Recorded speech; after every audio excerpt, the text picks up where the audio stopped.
Okay. Last year, the CALLERLAB Research and Development Committee finally completed a 3-year work on a demographic survey that was to tell us more about our dancing population and so forth. Arts conducted a survey at the National Square Dance Convention and Round the Lab and several other events that was somewhat along the same idea of recruiting information, the demographics of the square dance population. What CALLERLAB Foundation discovered or thought was that we needed to establish a bottom line of how many dancers actually are existing in the country. And we worked very hard on trying to create a question that we could get answers to easily from internet surveys. The internet surveys are done in a 1,000-person segment at a time, and we had an early one done in the process of when we first started doing the surveys for the marketing plan, for the Phoenix plan. So the internet surveys they already had the demographics of the group, and then they ask for questions, get the responses, and spit it out 8 ways to Sunday. What we wanted to do was do enough of these internet surveys so we had a significant enough population to then say, well, this subset square danced, and then so that would be our estimation of the actual number of square dancers that have square danced the nation. And actually, we were very hopeful of getting 3 million as a total. So we had the people surveyed, and our first 2 surveys that ran gave us a total of 28 million square dancers by their responses, and we thought we had to be doing something wrong. So we went back and rephrased the question to be as specific as possible. The question that was put forth on the survey was, this was what we hoped would be revealing exactly whether they danced or not, the statement was, modern Western square dancing is a special form of square dancing that requires from 2 to 6 months of classes to learn and is typically done with square dance clubs. Have you ever taken square dance classes and or danced regularly with a modern Western square dance club? If the answer was yes, the respondent received the next 2 questions. Including the time you spent in classes, how many years did you participate in modern Western square dancing? And then what year did you start doing modern Western square dancing? When we finally finished the 10 cycles, and here's the explanation for the estimation of the dancers. The U.S. Census population estimates for July 1st, 2003 indicates that there were 209 million people and some change in the American population over age 19.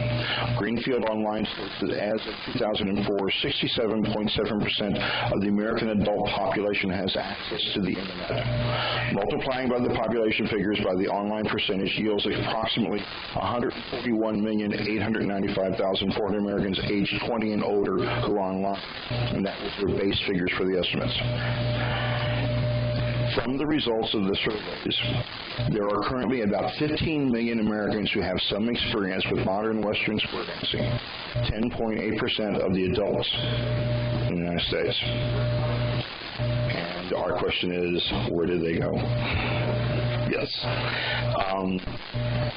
Part of what we hope to get further information on the demographics is trying to estimate what the current real population is, and we can do that because they were asked what year did they start and whether they're still square dancing or not, and then you subtract that from whatever, and you get, whether they're current square dancers or not.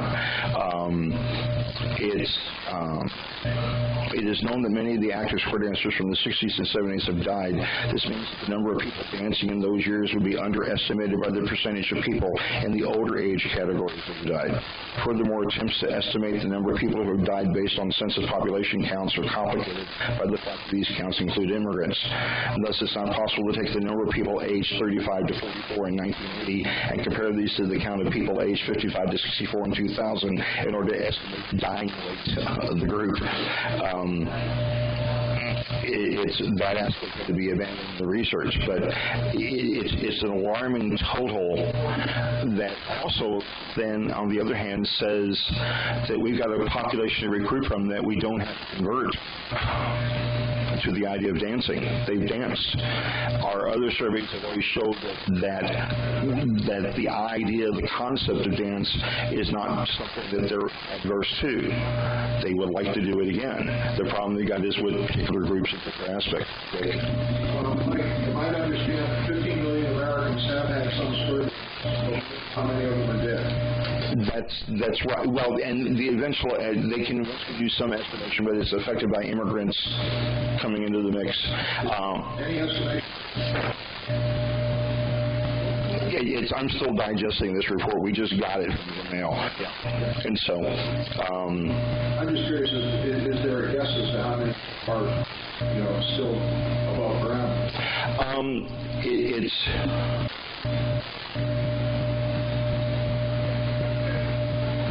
It says that a total of 10,275 respondents provided answers during the 10 cycles of the survey. Of these, 1,136 gave positive responses to the participation question. Further examination of the data revealed some respondents had given false responses, starting to dance before they were born, for example, or dancing well into the 21st century. This is a hazard associated with online surveys. Not all respondents are good. Some give arbitrary or outright false replies to the information. After cleaning the data of obviously incorrect respondents whose responses were logically impossible, the survey yielded 1,106 current, so they only threw out 30 of those respondents. I'm trying to breeze through this as we... Well, it's okay. There may not be an answer. Yeah. I was just curious if there's some kind of guess.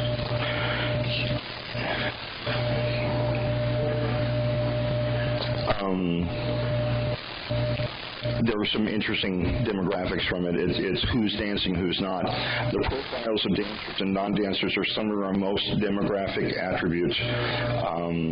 This fact attests to the broad appeal of the activity. Percentage point differences when found range between 2 and 6 points. Because the sample size is very large, differences of this small size are statistically significant, but it's important to consider that the larger picture when thinking about similarities and differences between the groups. On the whole, the similarity of the dancer and the non-dancer profiles is more striking than their differences. In age, dancers have a higher percentage in the youngest and oldest age categories than the non-dancers. Their percentages in the age groups between 25 and 55 are correspondingly lower than those in the non-dancers. And it goes on about it. Dancers have a notably high percentage of people with postgraduate degrees and non-dancers, which is an interesting fact. Is half of both dancers and non-dancers are employed full-time, but dancers are more likely to be employed part-time, to be self-employed than non-dancers. A higher percentage of people living in the western region are dancers, while those in the northeast region are slightly less apt to participate. And where they're virtually as identical as gender, ethnic background, income, and number of years on the internet. What was interesting also about this report is that they noted a change between dancer populations, that the dancer populations that were, where is it? I had this before. There we go. That the proportion of Caucasians dropped from 96% in the 50s to 76% in the 21st century. So that non-Caucasian dancers may represent a new area of opportunity for recruiting new dancers. So that there's already a significant population increase in minority groups in square dancing than what we had before in the 50s. Which, those are kind of, those are statements that we would have said, well, that's probably right. But at the same time, it's interesting to have that factual kind of proof. I know in some parts of the country that you've seen a black dancer or an Asian dancer, but yet in many of the major population centers, there are those people that are in square dance. And of course, we've always had large square dance groups in Detroit, Chicago, and L.A. that were black groups. So, So we got a ton of information around here. It's a matter of determining how we're going to use that type of information for marketing purposes. What this particular survey does do is answer a question that we constantly have gotten from corporate groups is, well, how many people square dance? And we felt that we would have to fudge on the information, and what this does is give us a factual report that says that 15 million people have participated in square dancing at one time or another.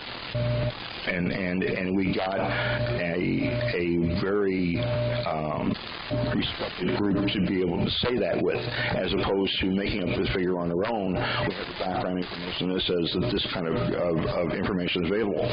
It also tells us that perhaps where we should be recruiting is amongst ex-dancers.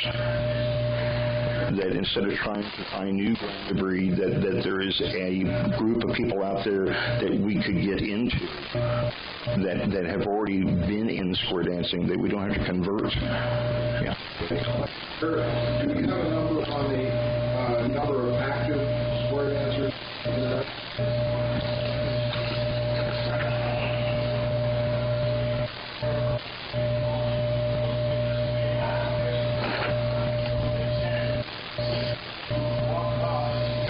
I got a 30-page report here, so give me a second. I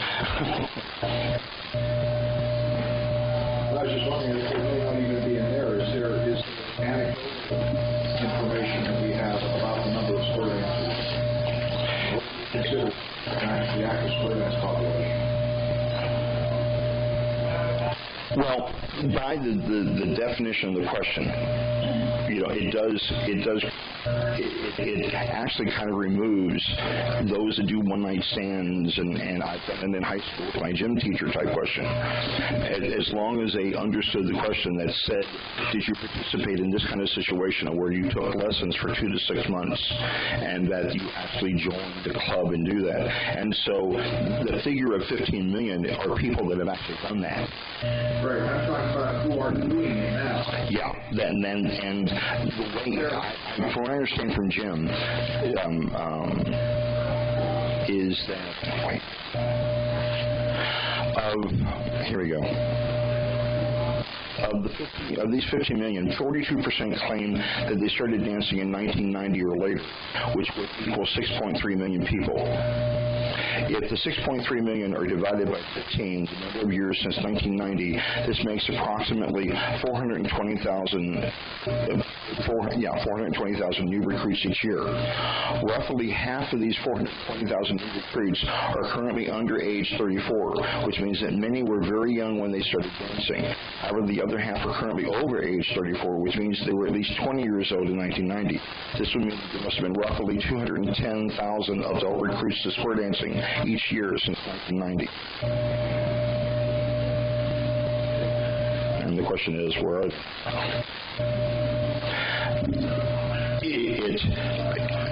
I tend to believe the majority of these figures. I think that we have no idea of how significant the dropout rate from class is, that we lose them wholesale, and that it's the survivors that graduate.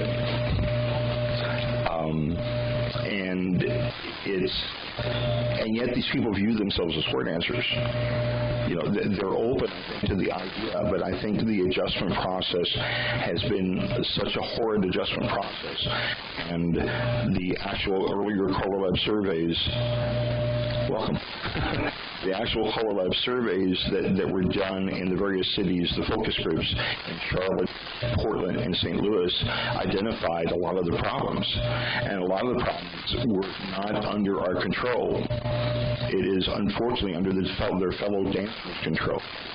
The people that were, when we looked at the focus groups that were particularly focused on the people that have dropped out of dancing, they to a man said they liked square dancing. What they didn't like was the situation they were in. They talked about cliques. They talked about being forced to do more activities than they were willing to give up time to do. They had other problems, and it was all very dancer-oriented. And in fact, the surveys pretty much pointed out that colors were irrelevant to their decision to stay within square dancing. Yeah, and so, you know, current square dancers really show that, because you ask somebody, oh, where'd you go to dance? And we went over there, we had a great time, it was fun. Well, who called the dance? I don't know.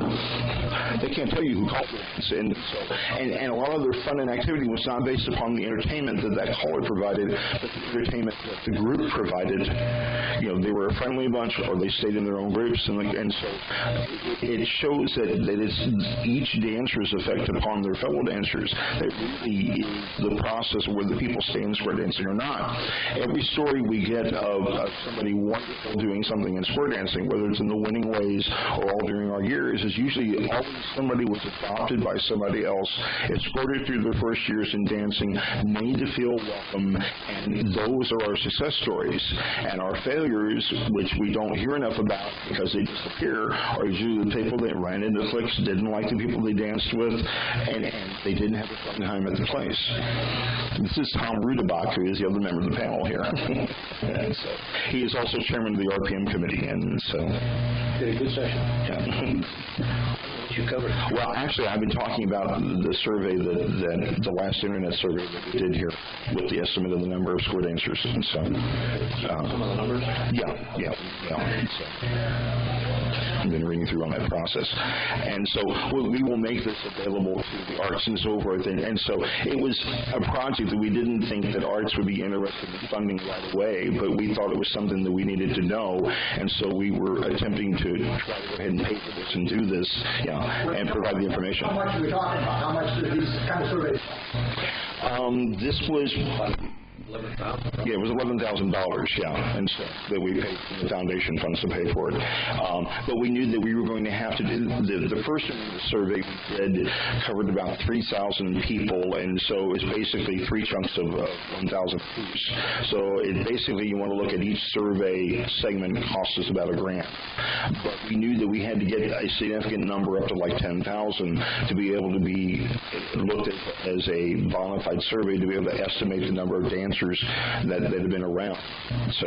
How has it been later? Maybe explain how the survey was conducted. Was it like an electronic? Yeah, what it is that different marketing groups have packets of people where they've already identified the demographics of it, so all that information is already entered, and then they agree to respond to a question and whatever. And so these are 10 random groups of people, and then basically they push the button on a question and send it out to them, and they respond to it, and then the response they already have the demographics, and so they can spit it out one way or the other, depending on how they respond.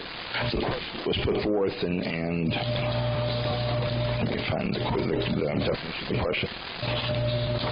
The question put forth was, modern Western square dancing is a special form of square dancing that requires from 2 to 6 months of classes to learn, and is typically done with square dance clubs. Have you ever taken square dance classes and or danced regularly with modern Western square dance club? And then if the answer was yes, they received 2 more questions, including the time you spent in classes, how many years did you participate in modern Western square dancing, and then what year did you start doing modern Western square dancing? So the question got fairly specific, and so I don't see a lot of people that did a one-night stand somewhere or did this in high school responding yes to this kind of question. And so it certainly was far more specific to what we do than just asking somebody if you square danced. And then we came up with the results of 15 million square dancers. And from one time or another over the course of all the years. And then there were, I think you were here for when I read out the rates of the number of dancers per year and that type of thing. We're downstairs at the RPM committee. We did cover some of this. I don't know whether you mentioned about a couple of things that were surprising to me as I read this. It does not appear that recruiting is our problem. Did you talk about the dropout rates, Mike? Yeah. And the dropout rate, after the second year, we're losing 70% of these people that we're recruiting. And the other thing that amazed me after reading through these numbers was that about half of the people we were recruiting are 55 and up, and the other half is under 55, with a big chunk of that half being in the 25 or under, which means to me, and Jim Mayo, who was assisting with this, alluded to it too, that a lot of these people are getting some exposure in our school systems, which leads me to think that as callers, marketers, we need to be looking at the type of people, educators, callers that we are getting into our school system. How well are we training teachers? And the education department, our education committee discussed a lot of this afternoon from some of the conversation I heard. Unfortunately, I couldn't be too close to watch. But by creating that right image and giving them the right environment, and having fun. And I did a group of 7th and 8th graders, January and February. I wanted them to have fun. I was planting a seed. I think we got some development out of it. Some parents come up and ask, well, we'd like to have a party of this type or something, and you can build on that. But if they weren't having fun and telling mom and dad they were having fun, this does not build. Maybe we're not going to get these people right. Maybe they're only a year or so if we can get them into one of our new beginner groups. But we planted a seed that after they've gone through college, had their family, down the road, it might be 20 years, 25 years. But we've planted that seed. Well, we had fun then. Now the kids are gone. We need to do something as a couple. We had fun. Why not try it again? I found a table later on which talks about new recruits and how long they dance. And this is shocking. It's the number of years new recruits participate in dancing. Less than 4%. 1 year, 44%. 2 years, 23%. So by the end of 2 years, 71% of our dance population of recruits are gone. Frightening. A closer look at the number of years people dance reveals that throughout the pattern presented is caused by the fact that half of all new recruits do not continue dancing past the first year. By the end of the second year, roughly 70% of new recruits have stopped dancing. If the percentage of people leaving dancing after 1 year has increased over the years, this would affect the number of dancers remaining inside the activity tube, irrespective of the number of people who drop out for age, infirmities, or other reasons. The example they talk about with the activity tube is that if you imagine a tube of toothpaste, and so you have one end of the tube stuff coming out, and then the other end of the tube stuff coming in. So if the stuff going out is equal by the stuff going in, it remains the same filled tube. If there's more coming in than going out, then the tube increases in size. What we're seeing is the tube is diminishing because of the natural attrition of people dying and everything else, and the fact that more people drop out than what we're getting into the activity. There's also apparently there's been an increase of the number of people who drop out after 1 year, increasing in the 50s. 42% dropped out. When we got to 2000, the 20th century, 54% of the people dropped out. So, but even looking at 42% is a huge amount to have dropped out constantly. So apparently, dropout has always been a factor that's been with us. And so it's not just a creation of, well, because created levels, or because of this or because of that. It's, to me, 43% is too high. So yes, we're over half the people coming in drop out after the first year, but 43% weren't retaining them very well to begin with. We simply got by on huge numbers, and when those numbers decreased, then it started to reflect itself on the floor when we saw fewer dancers. But But obviously, we've always had a problem with the adjustment from entering lessons and being graduated. And so, I took lessons in '62. I know I only took 16 lessons. So it's obvious that there's still a problem with the adjustment from taking lessons to dancing. And so that it's more than just the number of calls, the length of time, although those have to be relevant factors. But we also got to think that there's some process wrong with how we teach and send them into the actual dancing experience. What's also interesting is that they notice there are regional differences. Dancers in the Midwest and West are more likely to stop dancing after only 1 year than they are in the Northeast and South. The Northeast has a lower participation rate than the other regions, but is clearly relying on the longevity of participation to maintain the number of dancers they retain. So there is a difference between region as well.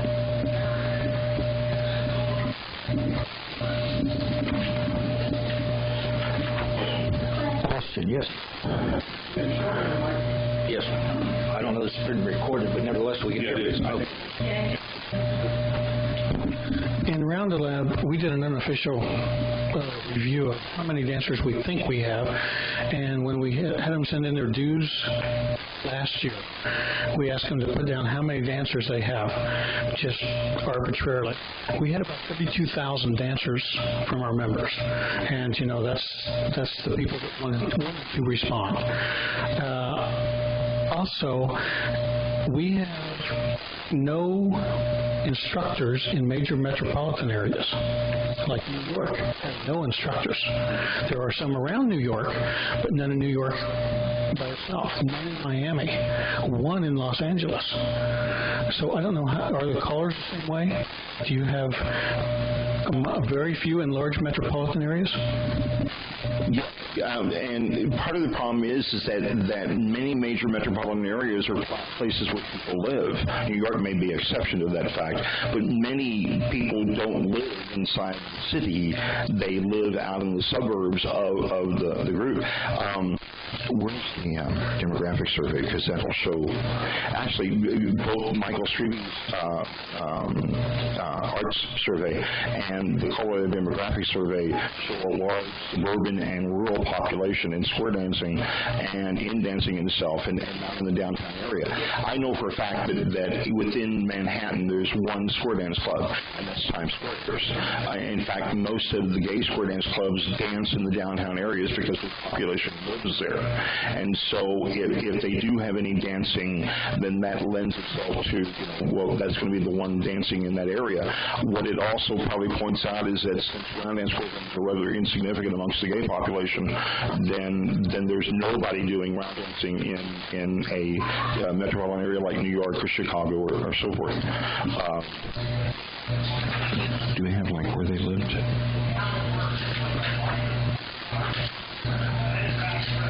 We're still looking through that aspect.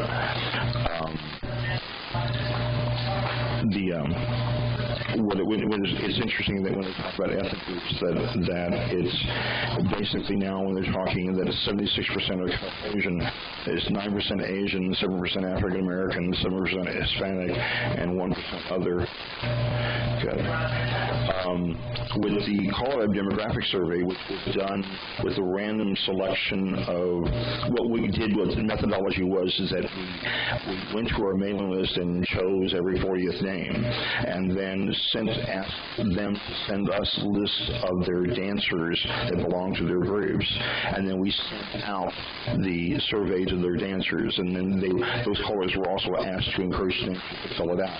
But that gave us the random selection that would make the survey legitimate. The question that was that the circle one that describes the population of the area you live in, and 94 respondees from 1 million or more in population, 22 between 500,000 and 1 million, 125,000 between 100 and 500,000 people, and under 100,000, 227 of the respondees. So practically, I would say 2/5 of the respondees were from non-metropolitan areas, if you talk about under 100,000 population. So, yeah, part of it is the question is, are we accessing dance populations in many places? And the answer is probably not. Not whether it's us or contra or round dancing. It is obviously we're not getting where the people live. And in particular, we can look at particular stories. For instance, John Marshall had a square dance group that danced just inside the Beltway in the Washington, D.C. area. And it was a very popular plus group during the 70s. He folded the group in the 90s because the Washington area community expanded beyond the Beltway, so out into the west and southern suburbs. And by the time people have fought their way back through the traffic situation, they're not interested in going back out again when it's a 7-league boot drive back in the other way. And so many of our metropolitan areas notice the same gridlock, and nobody wants to face fighting the gridlock again. You look at exercise patterns. Exercise groups tend to start at 6 or 6:30. They catch the people before they go home. And we haven't adjusted to the fact that we still have our dances at 8. And so by that time, it's such a short window when I called in the D.C. area to call because I couldn't start a dance before 8 because of the traffic situation. I couldn't keep the dancers after 10 because it was study by time. And so, they needed to be able to get back home to get out to, the weekends were different, but during the week, you face that kind of situation. One thing I think we all notice now is the decline of the weekday square dance club because those people are not interested in going out and fighting traffic again. The problem with the weekend club is that it competes with every single major festival and convention that's anywhere accessed by the dancers. And so it's, when you've got Tony and Jerry and Larry calling somewhere down the road, Joe Blow, the club caller, doesn't compete very well with that and not keep the most active dancers. And so you would expect the most active dancers would continue to support the home club. At the same time, they see other new horizons to go out to. So we don't have enough population then at the dance to encourage the club to keep on going. Much less talk about officers. But I think it's interesting that we still are not, we're still much more a suburban phenomena than we are a city phenomena. At the same time, where do we tend to get our square dance locations? We tend to find the cheapest place that we can find, preferably with a wood floor. Everybody else, modern buildings, move building with tile and concrete and carpet, so that we tend to be in neighborhoods that we wouldn't go into for any other purpose. We find the slum area to go put our dance halls in because that's the cheapest rental. And we go there, and of course, we don't recruit well. I mean, when a person moves to an area, they don't shop 20 miles from where they live, and they don't look for schools 20 miles from where they live, or churches 20 miles where they live, but we expect them to find square dance groups that are that distance away. If they dance challenge or they dance phase 5 rounds, certainly we may get them to travel, but not for somebody that should be beginning the process. I think Mike hit on a good thing, a good idea, or not an idea, but a good point, in that people, when they go to a dance, they want safe surroundings, they want a parking lot that's lit, they want clean surroundings. Our society, unfortunately, has changed dramatically in the past several years, and people are very cautious as to where they go. And I reiterate the point he made that, well, yeah, we're hunting the cheaper dance locations. But if you pay $50 more for a hall for a dance, you get, I'm only using numbers, 10 couples more. That's going to more than pay for your facility. And going backwards a couple of things, I'm sorry I missed the first part of it, but it appears that our recruitment numbers over the last decade have remained fairly stable, reading this report. But I'm going back in on numbers again, but that 70% we're losing in that first 2 years, and then you throw in nutrition to health, work, and just plain no more interest. That is shrinking instead of growing. And it's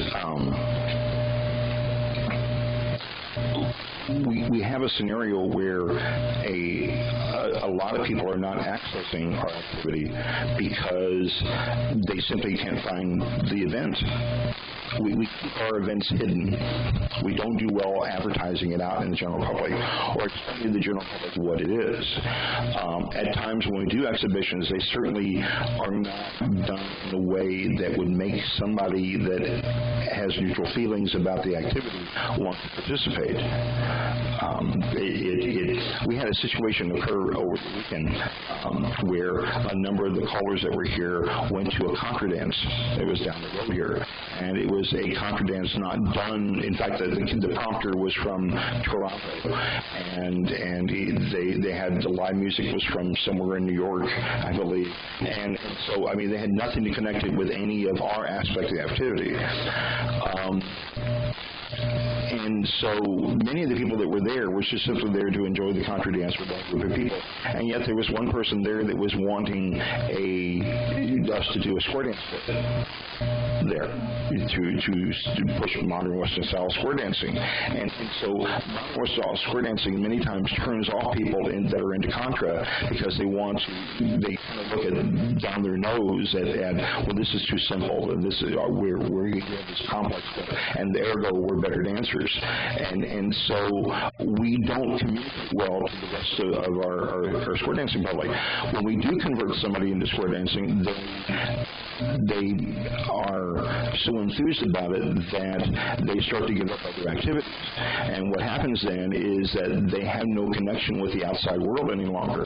I remember there was an article written by Nick Martellacci, and he talked about that these couple followed him to several different dances across the weekend in different locations. Well, but where do they meet other people that don't square dance in order to recruit them into dancing? His point is that the square dancers should get out and participate in other activities. Go play bridge so that you have somebody you know outside of square dancing that you can recruit in. And I think it does make a very good point that we can become very, very into our own selves here and not connecting out with the rest of the real world. And so we lose our ability to recruit because we don't stay connected to our society. Square dance clubs in the 50s and 60s were many times reflections of where people worked. There were many square dance clubs that were sponsored by Delta and Eastman Kodak and IBM and a whole litany of places. Well, as they downsized, so did their activities. It's interesting to note in Sweden that many of their square dance clubs are sponsored by corporate sponsors, whether it's Ericsson or Volvo or Saab or a number of different companies. So that's part of their. So they got a natural area to recruit in. There's a book called Bowling Alone that was written that talked about each generation's succeeding lack of participation in activities, and so the next generation was less likely to join other things. It was interesting to note that AARP, who takes very little effort to become part of their group, found that there was like a 35% decrease in their participation. All you got to do to participate in AARP is put the card back in, and yet they notice a humongous drop-off. People are non-participants now, which means that you have a harder time in trying to recruit them out to something and away from the video and away from the computer and away from other distractions that they have at home now that keep them there. And so we have a hard time getting them back out the door. We then put into the equation our inaccessibility as far as where we have dance, the number of opportunities to dance because of the declining number of callers and clubs, and then the fact that we don't recruit well with them, it just paints a negative picture. And no wonder, I mean, I'm surprised there's only 54% that we're not keeping.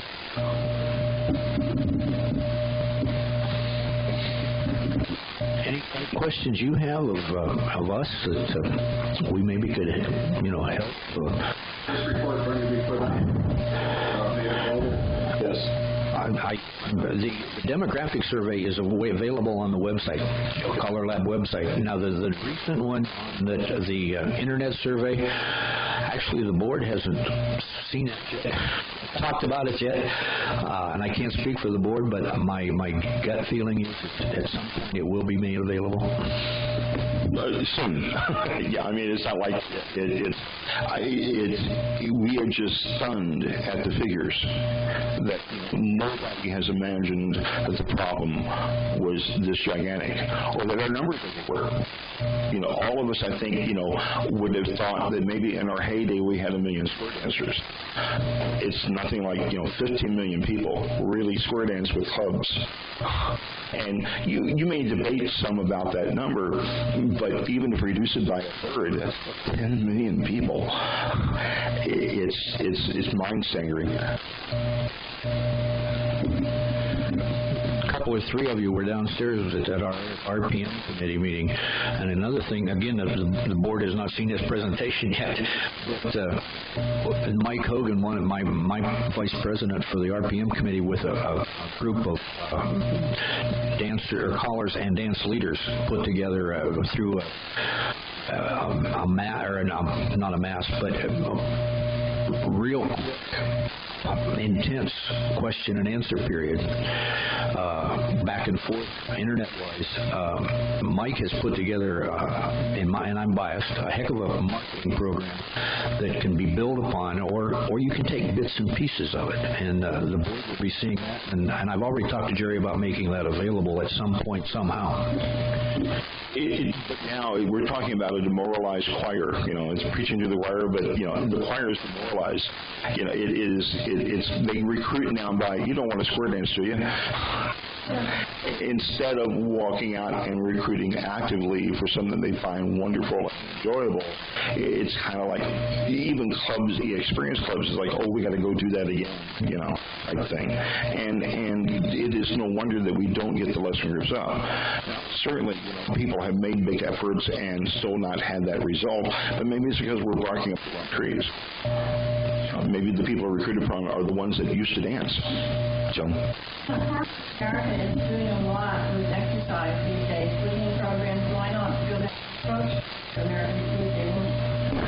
That's certainly another place to do it, and particularly when we who was telling me about that? It was actually some quotes from medical doctors that actually, it's a study that was done on Alzheimer's that points out that square dancing is a very good activity for the prevention of it.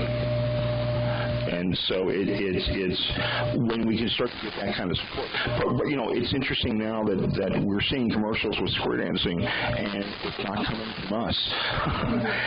That there's somebody out there in corporate America that believes that square dancing is a good name to portray, and they utilize it. So, maybe we need to look back at ourselves and see that maybe we're not such a group that is to be scorned by individuals, but is somebody that, hey, we can help save your life. And taking a look at it that way. Some of the information that we needed to go to corporate America to say we're a viable organization, this is good for you, good for your employees, we need it in these surveys. It's going to take, I hope it can be, I hope things can be done quicker than they are, but nevertheless, taking somebody that is more knowledgeable than I am to put all this stuff together and go to corporate America. But I think with the data we have in the demographic survey and the recent internet survey and even the information from the National Convention, although that is maybe a question whether that can be a validated survey, it sure gives us a heck of a lot of information, but the way it was conducted, this gives us information that we can go to corporate America and say, hey, we've got a product we can give you and help your employees and help America. And we have an example of it being done already. Tommy's been running around here with the 2 baseball bats and getting the autographs and so forth. But Tommy got that by going to Hillerix and Bradsby and making the case for it, and they investigated our website. They went there and they wrote back to us that because they looked at this and saw that we were a credible group and that we had things going and what we were doing, that they were willing to donate. And so what I hope for the artists and for the other groups is because we're able to provide this kind of information, it proves that we're a bona fide spokesman for the groups and that we can do something with their help.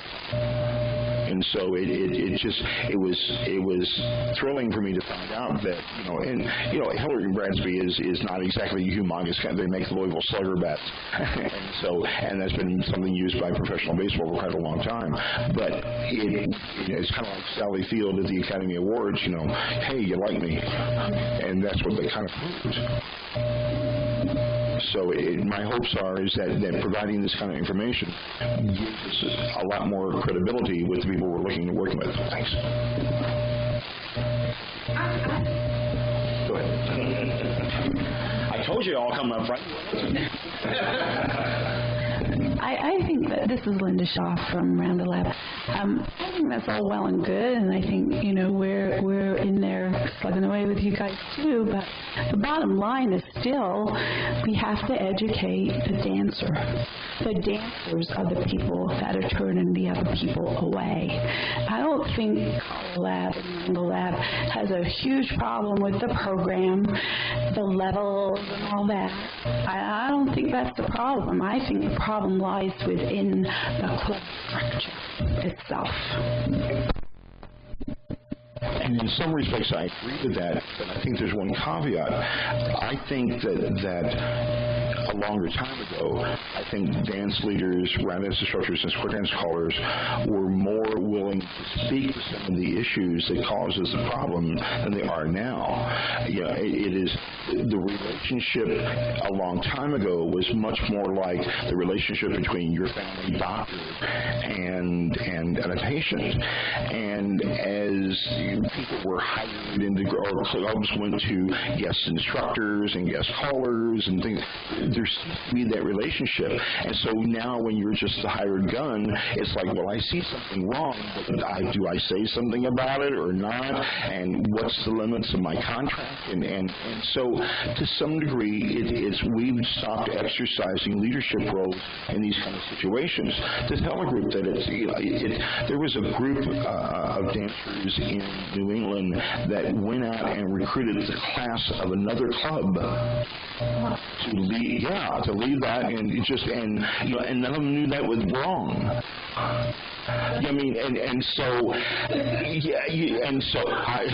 Right, exactly. My response too. and so, it is to some degree, if you don't lead in any way, shape, or form, how do they ever know that it's wrong? Yes. And so, and part of it's our fault. We create a list, but nowhere there on the list does it say, common sense gets taught here too, or rules of courtesy and so forth.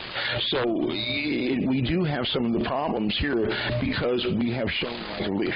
It isn't because we suddenly decided we're not going to lead anymore, but it's the way things have developed. And I think it contributes to the fact. Just to emphasize this point, and I've seen this in some isolated cases happen. In our area, one of the clubs hired an individual to teach for their club. He went over and started a college club. Well, he says, well, you have to belong to one of the federation clubs before you can just come to my club. But his college club joined a federation club and says, why don't you come dance with me? It's ethic on college part. But another instance, there was a club I used to teach for, and in one of their club meetings, I said, if you really want to dance with your club, at our lessons, the experienced dancers sit over here, the new dancers sit over here. There's no mixing. Would you want to dance? That club, if they last another year, I'll be surprised. I'm not teaching for them anymore. But let's go the other way. Happy Squares in Simi Valley have a huge dance population. And what happens is that you come in, the very first thing before you start the dance, they do the Pledge of Allegiance. They have the third tip is the responsibility of the club members to go to get one of their guests and make sure they're in their square for that tip. There's a whole bunch of other things they do just to make sure that the club stays involved with the whole dance community. And so they get bus trips from the other side of the LA area, and they get a huge dance floor. for. And that makes it even more exciting. It makes it much easier for the caller to entertain and for the round dance instructor to do well. It's when there's always music and always people on the floor dancing, it becomes an entity unto itself and becomes an exciting place to go to. And it shows that way. So they take care of the whole situation by finding other ways to keep the club involved with the rest of the dance community. This just goes back to that maintenance thing. I'm thinking about my committee again, RPM, the maintaining, the maintenance. The more things you provide for these people to make them want to come, they will. And, if you make and I'm not saying you need to have a flamboyant decoration every dance, but if you have the same thing every week, even if you're hiring guest callers, which many of the clubs in our area do, they hire a caller to teach their class, and probably 70% of their dances are done by guest callers. But, have a theme dance. Tell the caller ahead of time. Do things that'll make it interesting to come.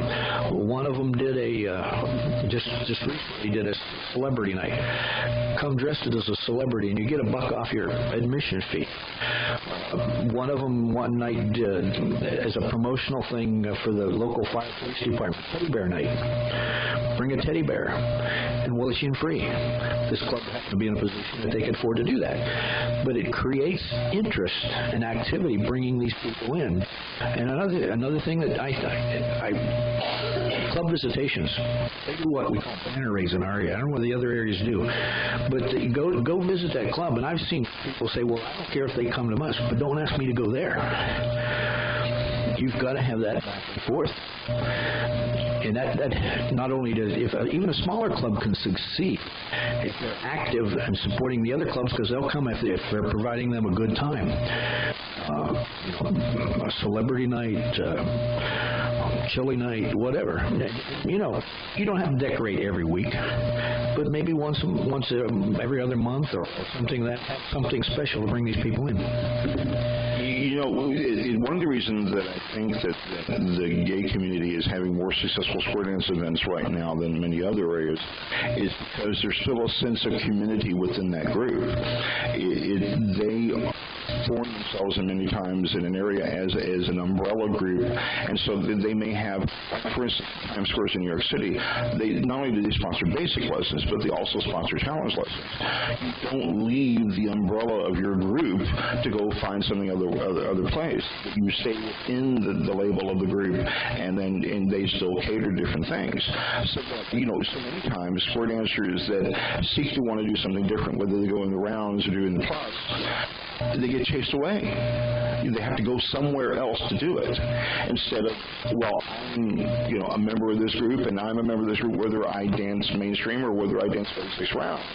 And so there was a group that was very successful in the Chicago area, and it was North Shore Squares. But North Shore Squares had the Gosses when they lived in the Chicago areas or round dance instructors.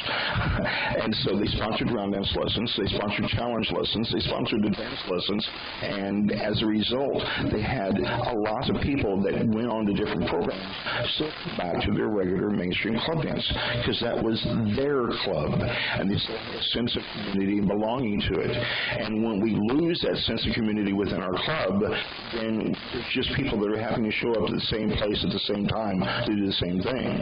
It's got to be more of a community, and we get a far richer experience. The strength of square dancing and round dancing and contra is that it's intellectually stimulating, it's good exercise, and there's a social outlet for you there. And hardly any other activities provide that kind of thing. And that's our strength. When we lose one of those strengths, when we don't act sociable, then it's either about the choreography or the exercise, and suddenly we can lose the bowling. I think we're getting near the banquet time here. So, we want to thank you all for coming. And look on the CALLERLAB website in the next coming months for the survey that we're reading the parts of here. So, thank you.